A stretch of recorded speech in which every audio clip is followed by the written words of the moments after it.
Stephen Hawking is in the news again, and you know what that means. It means that the media are trying to figure out what he's talking about. To their credit, they want to tell us what's going on with the world's most famous theoretical physicist. It's just that doing that involves writing about theoretical physics. Fortunately, we're here to help, and just in time, because Hawking recently announced that he'd come up with an answer to one of the biggest questions in physics. What happens to the stuff that gets swallowed up by a black hole? Like, good question, right? Now, if Hawking has figured out the solution to this, it'll probably be a while before we know exactly what it is. So let's start with the basics. A black hole forms when a star collapses, creating an area of space with such a strong gravitational pull that once you cross a certain point known as the event horizon, nothing can escape. It's the point of no return. Whatever gets past that event horizon is not coming back out. But there's a problem, and it has to do with something that Hawking himself proposed back in the 1970s. Black holes actually emit radiation, which is weird, right? An object with gravitation so strong that even light can't escape it, but then also releases radiation? This energy has become known as Hawking radiation, but black holes don't just keep spewing it out forever.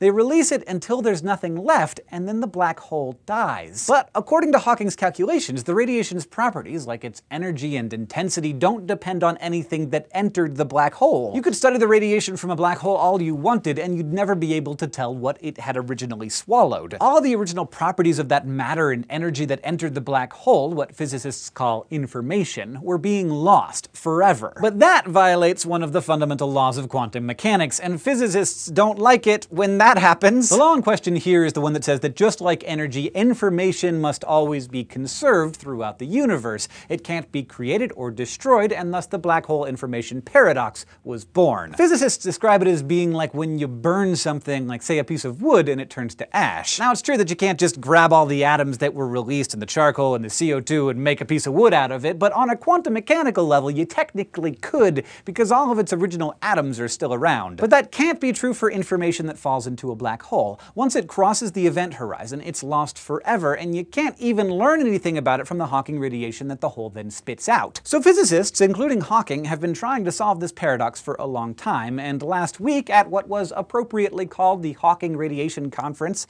that guy's got a lot of stuff named after him, Hawking explained his latest try at a solution. He suggested that as information passes the event horizon, it leaves a kind of imprint on the event horizon. And all those imprints are able to affect the way the black hole emits Hawking radiation, so the information isn't being lost after all. But so far, that's all we got. Now, based on what Hawking said in his 8-minute talk at the meeting, it sounds like what he might be describing as something known as the holographic principle. This is an idea that was developed by Gerard 't Hooft and Leonard Susskind in the 1990s. They figured that all the information from a three-dimensional particle could be stored in only 2 dimensions, kind of like how a 3D hologram can be represented as a 2D picture. So if the event horizon was like some sort of surface, the information of the matter and energy passing through it could still be imprinted on it instead of being lost. For the next few decades after the two proposed this theory, there was a long and famous debate about whether information was really being lost inside a black hole, with Hawking saying that yes, it had to be. In fact, Susskind wrote a whole book about it called The Black Hole War, and Hawking even had a bet going with some of his colleagues. But in 2004, he said that he'd probably lost that bet, and that there had to be some way for the information to get out of the black hole again. So he gave the winning physicist a baseball encyclopedia as his reward, and then set about figuring out exactly how information could possibly escape a black hole,